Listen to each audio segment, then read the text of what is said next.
What's going on, guys? So in front of me, you were looking at a few accessories that were provided to me from my good friends and channel sponsor, etrailer.com. They are my official channel sponsor and a huge supporter of my channel, and without them, I wouldn't be able to do what I do. So big shout out to them if you need anything truck, RV related, replacement parts, RV accessories, truck accessories, shoot ATV accessories. I mean, just about anything you can imagine that you put in your garage, put inside of an RV, used to tow an RV with, any of that, visit etrailer.com. A lot of folks out there haven't heard of them yet, but once you visit them, I guarantee you, you're going to be bookmarking their website because it's pretty dang amazing.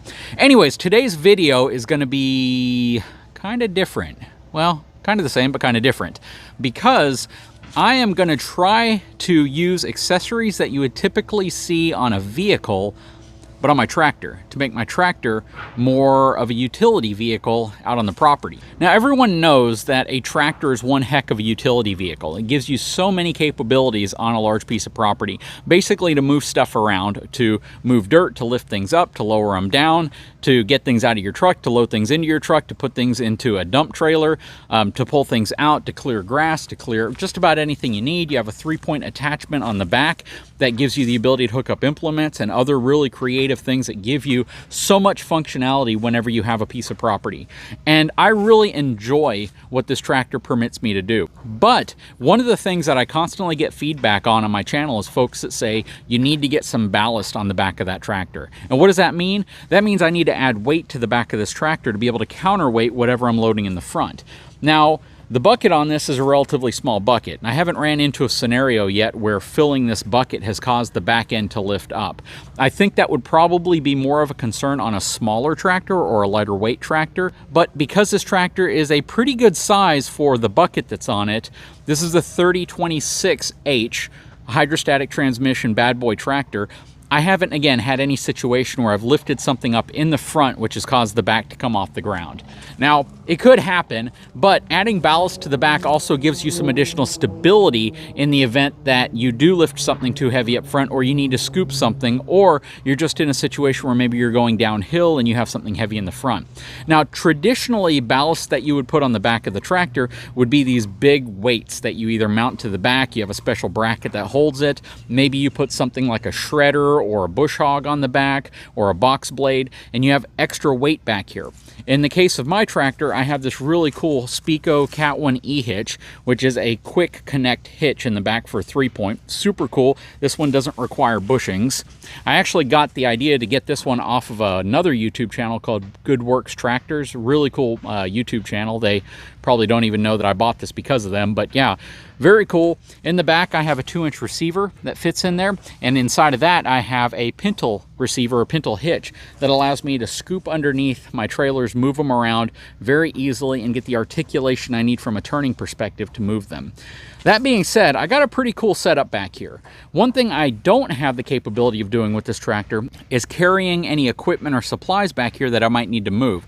And that's what the point of this video is going to be about, to talk to you about what my idea is utilizing parts and accessories that you might otherwise put on a pickup truck, maybe on an RV, maybe an ATV, but to put them on a tractor to give me that same type of functionality while at the same time adding ballast to the back of my tractor. So I think you're going to enjoy this. Okay, by now I'm sure most of you have read this right here, which says hitch cargo tray. This is a really cool one because it is a folding hitch cargo tray. Again, something very similar to what you might put on the back of your fifth wheel if you have a 2-inch accessory receiver, like a lot of the ones that I review do. Something you might put on the back of a pickup truck, regardless of what size pickup truck you have, which will give you just a bit more capability in terms of carrying supplies, things like that. A lot of people put these on the back of SUVs, basically give you the ability to haul maybe a small generator, maybe some extra equipment, camping gear, stuff like that. But yeah, you can probably tell what's in this box, which is going to be that, and I'll unpack that here in a second. Again, got all this stuff from my good friends and sponsors over at eTrailer. This, on the other hand, is going to be a little bit unique to what we're using it for, because again, this is typically something you'd put on a vehicle, not on a tractor. So I'm going to get all this stuff unpacked, and I'll show you what's in these 3 boxes, including this little one right here. Okay, so I got everything unboxed, and I'll show you in a second, but officially this is the Reese Explore folding hitch mount cargo tray. 500-pound capacity, made out of steel, folds up whenever you're done, looks like that. Again, you can put a cargo net around it to hold stuff down to the back of a vehicle if you have it mounted in an SUV. Dimensions are 48 inches by 20 inches by 3 inches. All the hardware is included, and it fits a standard 2-inch receiver. So here it is over here, unpackaged. This is some of the accessories that come with it. I like the fact that they give you a hitch pin with it, which is really nice. Some other components. Looks like it has all the hardware you'd need to mount this to this as well, which this is the part that slides into your receiver. Over here, I already got this unboxed. This is a dual 2-inch receiver adapter. So you slide this in to the 2-inch receiver on the back of a vehicle. I can probably do that for you real quick so you can see what I'm talking about.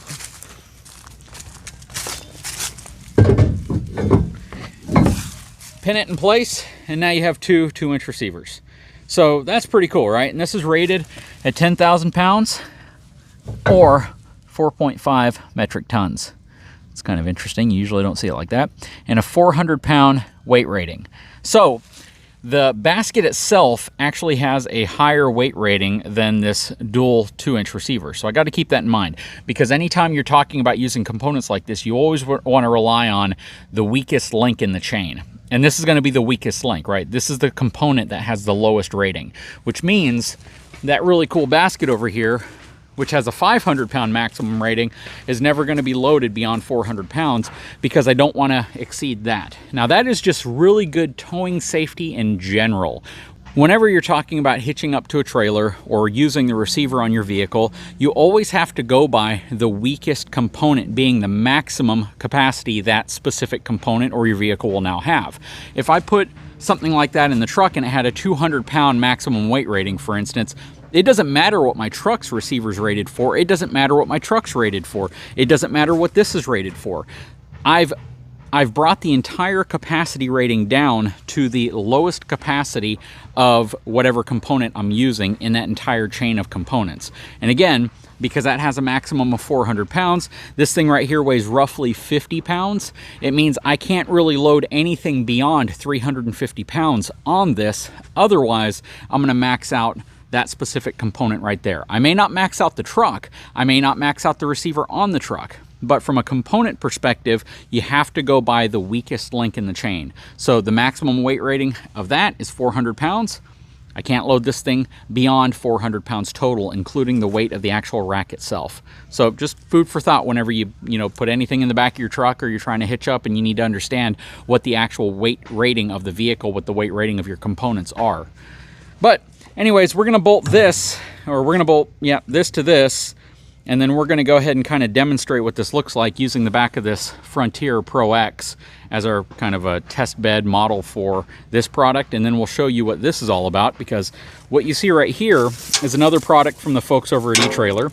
And this is actually an anti-rattle receiver adapter. So what this does is this clamps around the base of your 2-inch receiver right here, and it keeps this from rattling or moving around. Because once I have this mounted to the back of the tractor, the problem I'm going to have is movement. That thing shifting back and forth, because any little bit of movement like that can equate to a lot more movement once it gets out here. And if you have something really heavy on the back, it can equate to instability. So having this anti-rattle adapter right here essentially will just be one additional step I do to creating a bit more stability whenever I'm utilizing this, so this thing isn't rocking all over the place. Now, I'm sure there's still going to be some movement. I'm not going to be able to eliminate it completely, and let me explain why. I have a 2-inch receiver here.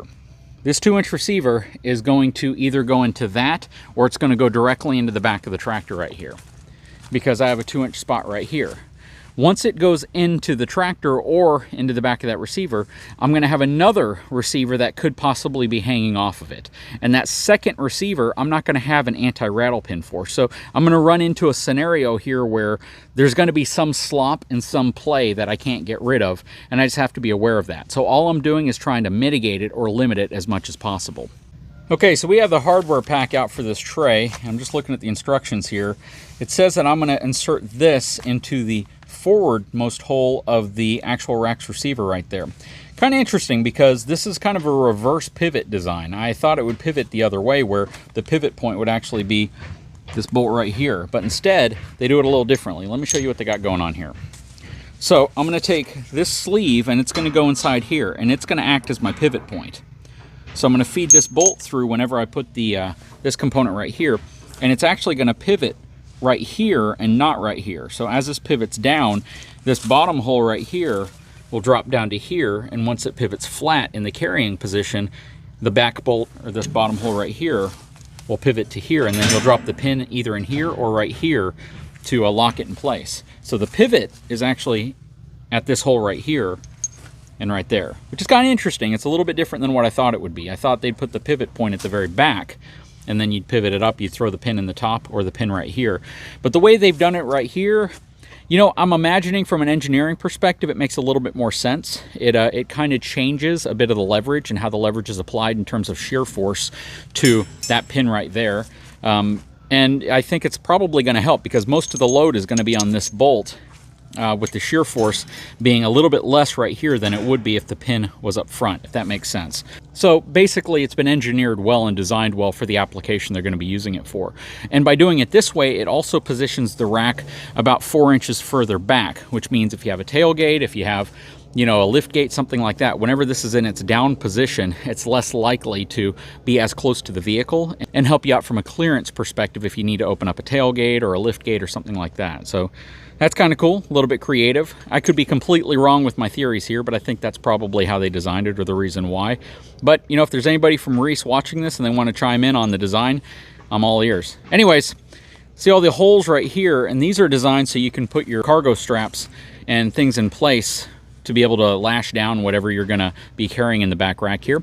Whenever it's on the back of whatever you're going to use this on, whether it's going to be a pickup truck, an SUV, or whatnot, you want to be sure to kind of center your load and balance it, because you put all your load on one side, it's certainly going to lean, and it's also going to create additional instability if you put it on something like this or an ATV or whatnot. But if you have it on your RV, in a vehicle, something like that, you want to be sure to balance your load across it. If you're only going to put like a generator on it, you'd want to put it in the center. If you're going to put a generator and maybe a Yeti, you'd want to put the generator maybe on one side, the Yeti on the other side, then balance it out with weight so you don't run into a situation to where too much weight is twisting on it from one side, because that can lead to other issues, including probably premature failure of the structure. But let's get this thing assembled, and I'll show you what I'm talking about after it's all put together. Okay, so got it mounted. There's the pivot point right there. This is the pin that you would use to adjust it in either its down position or its up position. It's a little tight fitting pin, to be honest with you. It fits in the bottom slot, no problem at all, but the top one took a little bit of finagling. It's not too bad though. Once I pop this pin out, I'll show you how this works. All right, so got the pin out, pivots up like this. Imagine this being in the back of the vehicle. This would be in its up or folded up position. That's in its folded down position. You see where I mean? The pivot point's up here instead of at the back, like you might normally think. But we're gonna go ahead and throw this in the receiver here in the back of the Frontier. Frontier still acting as that really cool utility vehicle out here, because that's how I'm gonna load these boxes up and move them over to the dump trailer. So that'll be really nice. Anyways, we're going to slide it into one of these receiver holes right here and see how this thing works.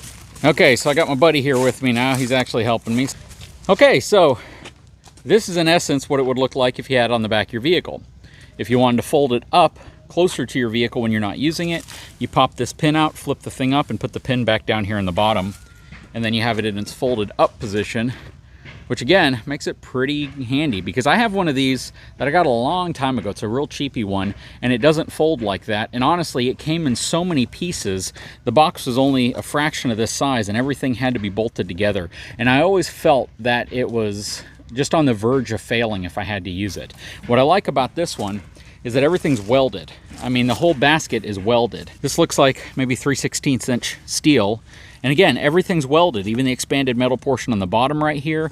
Everything is all welded in place, and it just feels durable. It doesn't feel like I'm gonna have to worry about it falling apart on me whenever I'm using it because of the way it was manufactured or assembled. So this is really nice. This is just what was strapping down a piece of foam.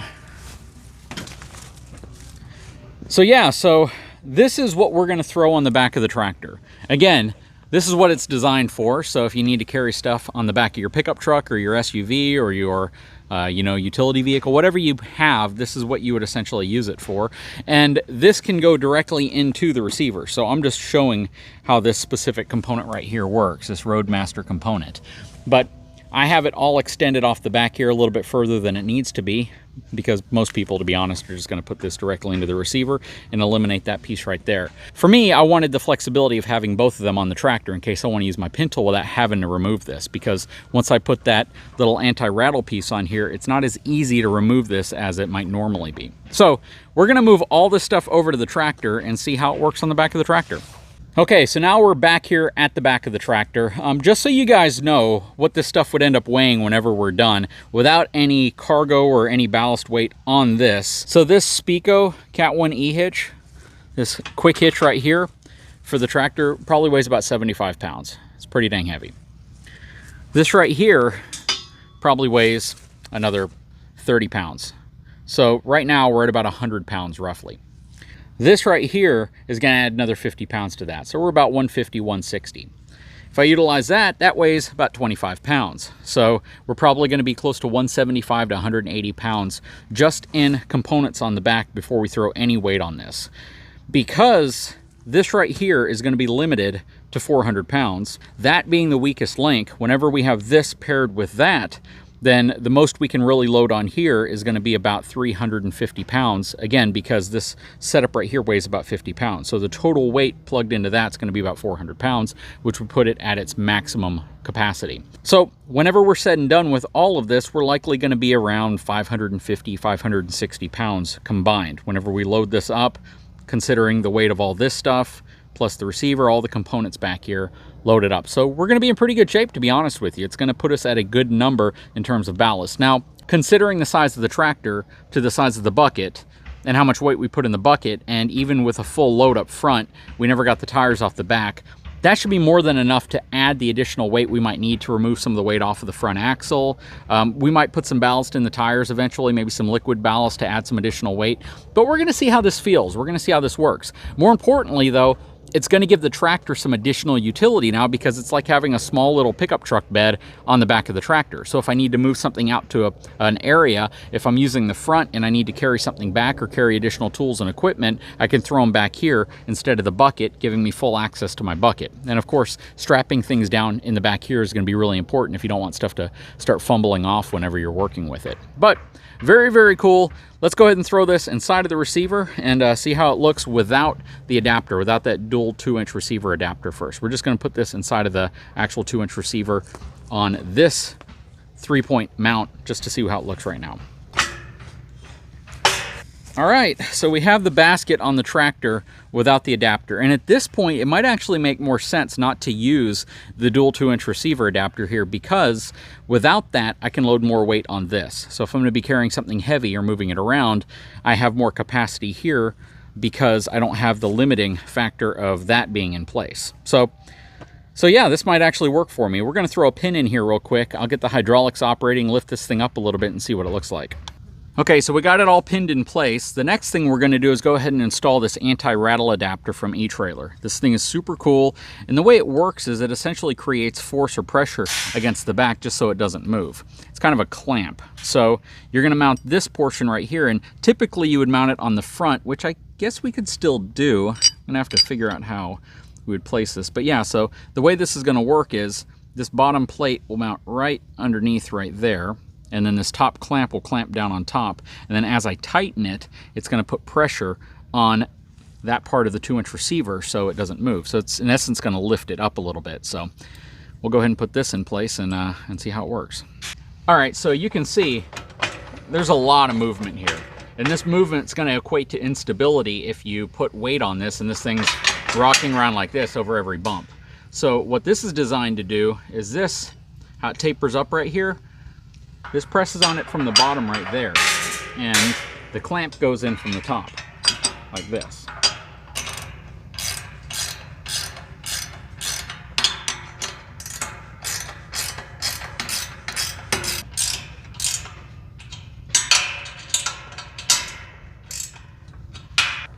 So the only movement we're getting now is actually from up here. So from this little pivot point up here. We're getting a little bit of side-to-side movement, but we've lost pretty much all of our rocking movement except for this little portion right here. So again, that's what this is designed to do. It's just designed to take some of the play out, and I can tighten this even more, and it's going to make it harder and harder to move. But the side-to-side motion, there's not a lot you can do about that.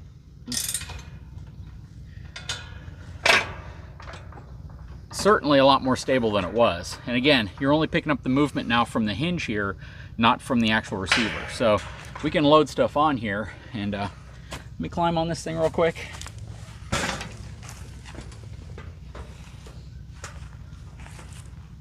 There we go.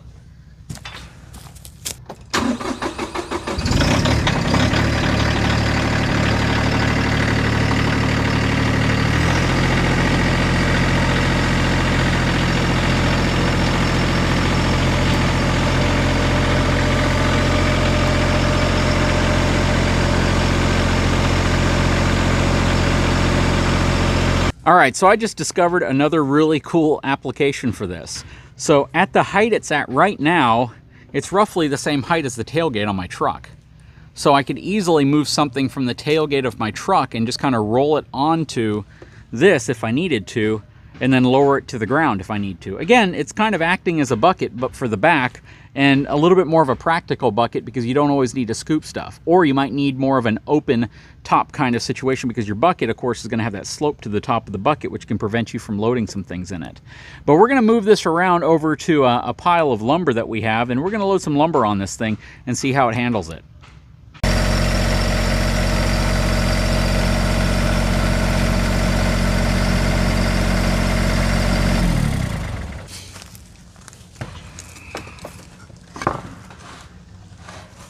That actually fits really well because of the width of the pallet.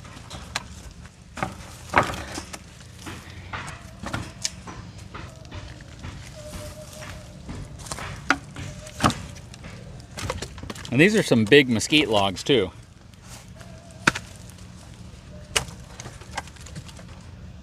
Nice thing about it is you can adjust the height of it if it's a little bit more comfortable level being higher, right? But some of these logs are pretty heavy. We don't want to go too crazy with having to lift them up too high to get them on there.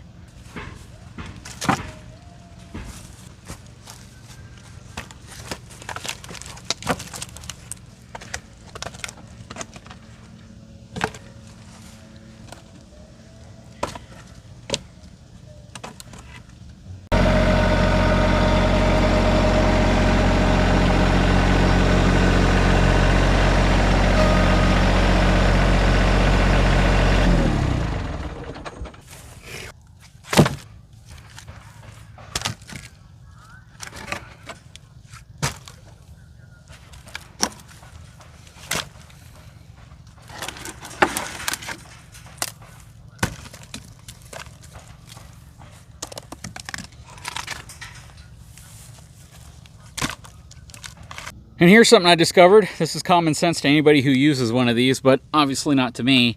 You don't have to remove the whole dang thing whenever you're pulling it out. Just loosen it, and you can keep it on there, or even just slide it off and throw it on your next receiver or hitch and put it back in place. So you don't need to completely remove it, get all that stuff off. You just have to loosen it, which is very, very, very nice considering it makes the process a lot quicker, a lot easier to reinstall it on another hitch or to reinstall this back on and tighten it in place.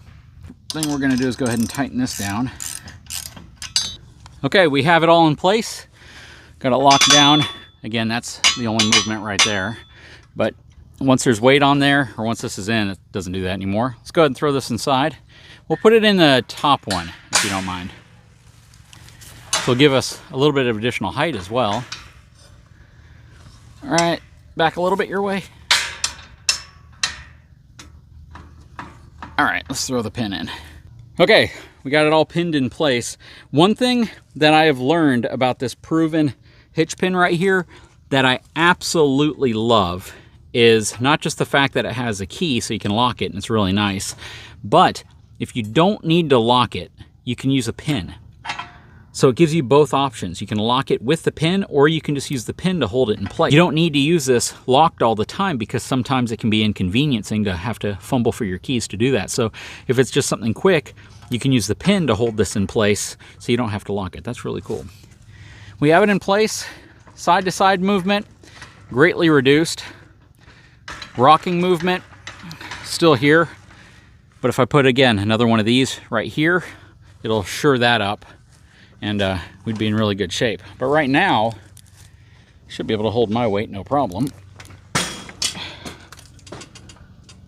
Very, very cool. Gotta admit, I'm pretty impressed with this setup so far. Okay, I have the tractor off, but I can still drop my hydraulics down. See how low we can get to the ground with it. It's about 10 inches off the ground. That ain't bad. It certainly spaces it back a lot more, so we're probably an additional foot total just between this additional piece right here and then this piece coming off, so about 12 inches right here further off the back.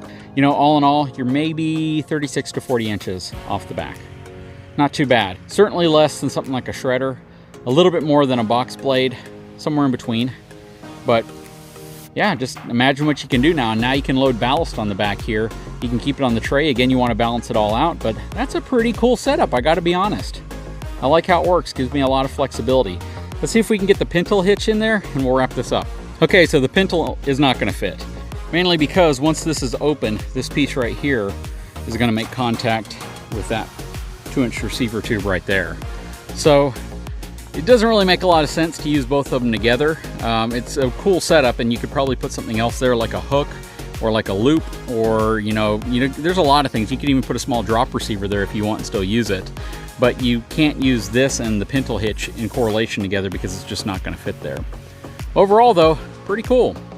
Anyways, guys, I hope you enjoyed this video. Again, links in the description to all of this stuff if you're interested. Big shout out to my sponsors at eTrailer for providing all this stuff for me to review and evaluate and use in some really interesting manners.